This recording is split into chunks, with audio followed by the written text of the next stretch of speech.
Bonjour à tous et bienvenue sur cette nouvelle vidéo de scienceenseignes.com. Aujourd'hui, nous allons voir la somme des forces exercées sur un objet qui est poussé sur un plan incliné. Alors, tout d'abord, on fait un petit rappel. Donc on sait que si un objet se déplace ou est déplacé dans un mouvement rectiligne, donc ça veut dire que si on déplace un objet sur, sur une trajectoire qui est une droite, hein, si on ne fait pas de tournant, de virage, etc., et si on le déplace à une vitesse uniforme, ça veut dire qu'il n'y a ni freinage ni accélération, on a vraiment une vitesse constante, alors dans ces cas-là, la somme des forces s'exerçant sur l'objet est nulle. Et donc souvent, voilà, c'est cette dernière affirmation qui va nous permettre de déduire, de calculer la force manquante. Alors on va tout de suite voir ça avec un exercice type.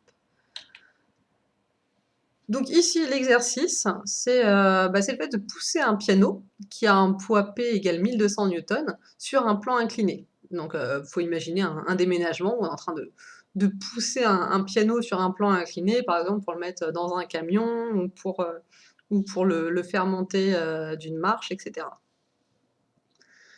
Donc ce plan incliné, il fait un angle alpha égale 15 degrés avec le sol. Donc voilà, on est en train de le pousser, et donc le plan incliné est un peu surélevé par rapport au sol, et il nous permet de monter le piano.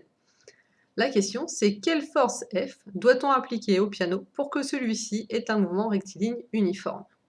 Donc voilà, dès que tu vois ça, mouvement rectiligne uniforme, ça veut dire somme des forces égale à 0.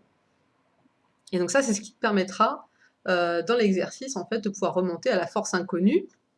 Et ici, ça se voit tout de suite dans la question, en fait, c'est quelle est la force F? Donc quelle force F doit-on appliquer au piano? Et donc c'est bien notre force F qui est inconnue. Alors, quand on a cet énoncé comme ça, qu'est-ce qu'on fait? La première des choses à faire, c'est de répertorier toutes les forces qui s'exercent sur notre piano.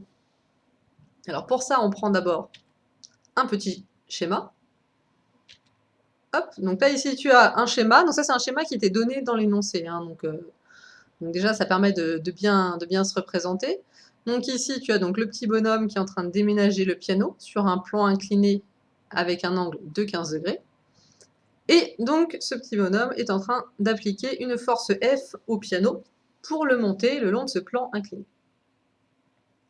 Donc ça c'est la première chose. On sait qu'on a notre force F qui est parallèle au sol. Donc ça, c'est marqué pareil dans l'énoncé, hein, c'est une hypothèse. On sait que la force F, elle est parallèle au sol. Alors, quelle est la deuxième force qui va s'exercer sur ce piano? Eh ben, le plus naturel, on va dire, c'est son poids. Déjà, on en parle dans l'énoncé, on dit que le poids est égal à 1200 newtons. Et donc, oui, le piano, il fait une certaine masse. Et donc, il est soumis à la gravité terrestre, donc forcément, il a un poids. Et quand on déménage un piano, on sait que le poids n'est pas nul, parce que c'est vraiment très lourd. Donc voilà, on a le poids du piano P. Alors comment est-ce qu'on fait pour savoir où est-ce qu'il est ce poids P? Alors généralement, le poids P, il a pour origine le centre de gravité, et il est dirigé selon la verticale. Là, selon vraiment la verticale absolue. Hein, on s'en fiche de savoir si on est sur un plan incliné à 15, 45, si on est en pente, etc. Le poids, lui, c'est toujours la verticale. Vraiment la verticale absolue. On se fiche de savoir quelle est la direction du sol. Voilà, donc là, on a notre poids P qui s'applique sur le centre de gravité et qui a une direction vers le bas et verticale. Et bien sûr, si on a un poids, on a forcément la réaction du sol. Et oui, parce que notre piano, il n'est pas en train de s'enfoncer dans le plan incliné, hein, lui, il va tout droit, le piano, donc forcément, il y a forcément une force qui va contrebalancer le poids et qui va garder le piano sur le plan. Et donc là, la réaction du sol R, qui elle, en fait, elle supporte le piano, donc c'est une force qui va vers le haut. Mais elle, par contre, c'est la réaction du sol, donc elle sera toujours perpendiculaire au sol, sauf si on dit le contraire dans l'énoncé. Et même généralement, dans l'énoncé, on te dit, on suppose que la réaction du sol est perpendiculaire. Voilà, donc ici, tu as un angle droit, et on a notre réaction du sol R, en fait, donc qui est perpendiculaire au sol et qui va vers le haut, qui soutient en fait le piano. Donc bah voilà, en fait on a fait le tour des forces qui s'exercent sur le piano, la force du déménageur qui pousse, le poids, et donc forcément si tu as le poids, tu as la réaction du sol. Sauf cas particulier, etc. Mais bon bah voilà, le cas général, à partir du moment où l'objet a une masse et il appuie sur le sol, il va y avoir une force de réaction du sol. Donc maintenant qu'on a fait notre petit schéma, on a listé toutes les forces qui s'appliquent sur le piano, eh bien on va représenter ces forces sur un repère orthonormé. Donc là on va faire un schéma, donc c'est soit on te demande de le faire bien au propre sur un papier millimétré, dans ces cas-là bon, bah, tu feras ça proprement. Et là on va surtout voir, en fait on va faire un schéma pour bien représenter les forces et représenter également les composantes des forces selon un repère. Et ainsi définir leurs coordonnées. Alors d'abord, pour définir les coordonnées, il faut choisir un repère. Alors là, ce qu'on va prendre comme repère, ça généralement c'est à toi de le choisir, le repère. Souvent tu as deux choix possibles. C'est soit tu prends le repère, on va dire, vertical, horizontal, donc c'est un repère comme ça, par exemple. Mais là on voit que ça va pas être très pratique, parce qu'on a la réaction du sol, hop, qui est comme ça, on a la force, hop, qui est un peu penchée. Bon, c'est pas super pratique, et donc souvent, ce qu'on prend, c'est le repère du sol, voilà, en se disant, j'ai un premier axe, ici, qui fait un angle de 15 degrés avec l'horizontale, et j'ai un deuxième axe, ici, qui est perpendiculaire, et qui monte comme ça vers le haut. Voilà, donc ça va être mon nouveau repère. Donc, si on prend un repère orthonormé classique, donc ça c'est vraiment un schéma de repère orthonormé, horizontal, vertical, et qu'on trace notre nouveau repère, donc là tu essaies de bien te recaler, donc ici c'est comme si on avait notre plan incliné, alpha, et donc notre nouveau repère en fait il est incliné de l'angle alpha, on retrouve l'angle alpha en fait un petit peu partout. Ensuite, on va placer nos forces. Alors en premier, on va placer notre force F. La force F, on avait vu qu'elle était parallèle à la direction du sol. Et donc en fait, le but dans ce repère orthonormé, c'est de ne pas s'occuper des points d'application. On va dire, voilà, la force F, elle était sur la main du déménageur, le poids, il est sur le centre de gravité, etc. Ça, c'est bien de le savoir, mais là, dans l'exercice, ça ne nous sert pas. Et en tout cas, dans le repère orthonormé, on va prendre toutes les forces ici appliquées à l'origine. Donc, si je trace... Alors, on va d'abord tracer les vecteurs unités de notre repère orthonormé, donc notre vecteur I ici et notre vecteur J, qui nous montrent en fait dans quel sens est orienté notre repère. Bon, ici, ils sont pas très égaux, mais bon, normalement, ils le sont. Bon, je dessine pas très bien, mais bon, voilà. Ça permet de voir le nouveau repère. Et donc, si je trace ma force F qui est parallèle au sol, je me retrouve avec ma force F ici. Voilà. Alors, qu'est-ce que ça nous dit maintenant qu'on a tracé notre force F? On va essayer de trouver ses coordonnées dans le repère IJ. Alors, qu'est-ce que ça fait? Alors, quelles sont les coordonnées de F selon I? Alors, selon I, donc selon cet axe-là, on a F. Voilà. Tout le vecteur, en fait, le vecteur, il est contenu, enfin, il est sur l'axe I, en fait, il est vraiment confondu avec l'axe, et donc du coup, la valeur du vecteur selon l'axe I, c'est la valeur F. Par contre, sur l'axe J, on voit que on a 0. Il n'y a aucune composante de la force F qui apparaît sur l'axe J. Voilà. La force F du déménageur, elle est uniquement appliquée dans le sens du mouvement, parallèle au sol. Il n'y a aucune composante, il n'essaye pas de le lever, il n'essaye pas de le pousser vers le bas. C'est uniquement parallèle. Et donc, les coordonnées de F, elles vont s'exprimer uniquement selon I, et ça donne, ici, F égale, en coordonnées selon I, on a la valeur F, la force, en newton, et selon J, on a 0. Voilà, les coordonnées de notre vecteur F. Alors, maintenant qu'on a trouvé les coordonnées de ce vecteur, on va passer au deuxième vecteur le plus simple, à savoir la réaction du sol. En effet, la réaction du sol, elle est perpendiculaire au sol. Donc ça veut dire que dans notre cas ici, elle va se trouver uniquement sur notre axe J, ici, Donc on va avoir un vecteur perpendiculaire à F, uniquement sur l'axe J. Et donc les coordonnées, pareil que pour F, ça va être relativement simple. Eh bien selon ici la direction I, eh bien on va n'avoir aucune composante du vecteur R. Et selon l'axe J, eh bien on aura la valeur R. Alors ça nous donne maintenant le vecteur R a pour coordonnées 0 selon la direction I et R selon la direction J. On passe maintenant au point un petit peu compliqué de cet exercice, le poids du piano. Alors pourquoi un peu compliqué? Parce que donc notre poids P, il est comme ça, vertical vers le bas. Oui, mais ici on a choisi un repère comme ça. Et donc, on se rend compte que le poids P, il n'est pas uniquement selon une direction. On a une composante ici selon la direction I. Si on projette le vecteur P sur l'axe I, en fait, voilà, on a une petite composante ici. Et pareil, selon l'axe J, si on projette le vecteur P sur l'axe J, eh bien, on se rend compte qu'on a une composante ici, comme ça. En fait, si on fait la projection, ça donne ça.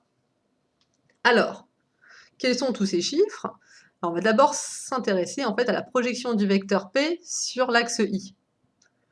Donc là, si je projette, en fait, je trace une parallèle, ici, là, à l'axe J, pour bien voir où ça approche. En fait, c'est comme si j'essayais de faire une image de ce vecteur sur cet axe. Et ça nous donne cette flèche noire ici. Ça, c'est la projection de mon vecteur P sur mon axe I. Et combien ça vaut cette distance? Eh bien là, c'est de la trigonométrie toute bête de troisième. Si tu te mets dans le triangle rectangle ici, comme on a tracé un parallèle au vecteur J, ici on a un angle droit, hein, c'est parallèle à l'axe. Et ici, tu vas retrouver ton angle alpha. Ça, c'est vraiment de la géométrie de collège. Si tu as un angle alpha ici et que tu traces des parallèles comme ça, et ici, tu te retrouves pareil avec l'angle alpha. La valeur de ton hypoténuse ici, c'est P. Là, tu as tout ton vecteur P. Donc, tu connais l'angle, tu connais la longueur de l'hypoténuse. Eh bien, forcément, ici, la longueur, ça vaut P sinus alpha. Voilà, donc la projection du vecteur P selon cet axe, ça vaut P sinus alpha. Alors attention, ça c'est la valeur. Mais on se rend compte que l'axe I, cet axe-là, en fait, il a quand même une direction. La direction de I, c'est par ici. Alors que là, la projection de notre vecteur, ça va dans l'autre sens. Et donc, la valeur, selon la projection, c'est moins P sinus alpha. On fait de même pour l'axe J. Donc, on projette notre vecteur P sur cet axe. Et on se retrouve un peu avec le même problème. Ici, on a un triangle rectangle. On connaît la valeur de l'hypoténuse de ce triangle, c'est P. On connaît la valeur de l'angle, c'est alpha. Et donc, la valeur ici du côté adjacent de alpha, eh bien, c'est P cosinus alpha. Et pareil que tout à l'heure, ici, le vecteur J, il nous montre bien une direction, oui, qui est vers le haut. Sauf que notre poids, lui, il est dirigé vers le bas. Notre projection, elle a cette direction. Et donc, ça nous fait un moins P cosinus alpha. Donc, on retrouve ces coordonnées marquées ici. Les coordonnées de P selon l'axe I, selon la direction I, eh bien c'est moins P sinus alpha. Et selon la direction J, c'est moins P cosinus alpha. Et oui, en fait, le poids, c'est quelque chose qui va freiner la force qu'on va mettre pour déplacer le piano. Donc, si notre force, elle a des coordonnées positives, on se doute bien que le poids, lui, vu qu'il va à l'encontre de cette force, il va avoir des coordonnées négatives sur ce même repère. Donc, maintenant qu'on a déterminé nos coordonnées, eh bien, on va passer à l'écriture de la somme des forces. Et donc, ça, c'est la troisième et dernière étape. On se souvient qu'on veut à la fin avoir un mouvement rectiligne et uniforme, pardon. Et donc ça veut dire que la somme des forces est égale à 0. On a le poids du piano, plus la force exercée par le déménageur, plus la réaction du sol. Tout ça, c'est égal à 0. Alors, pour rappel, on va remarquer là les coordonnées qu'on a calculées à l'étape précédente. Et donc, en fait, cette somme, elle est valable, elle est valable selon chaque direction. C'est-à-dire que si je prends la somme des coordonnées, par exemple, selon i, eh bien, ça va être égal à 0. Pareil selon j. Mais là, ici, qu'est-ce qui nous intéresse? C'est la valeur de f. Ah oui, c'est quand même ça, à la base, notre question, c'est quelle est la force du déménageur? Donc, on se rend bien compte que si on veut calculer f, il faut qu'on calcule la somme des forces selon l'axe i.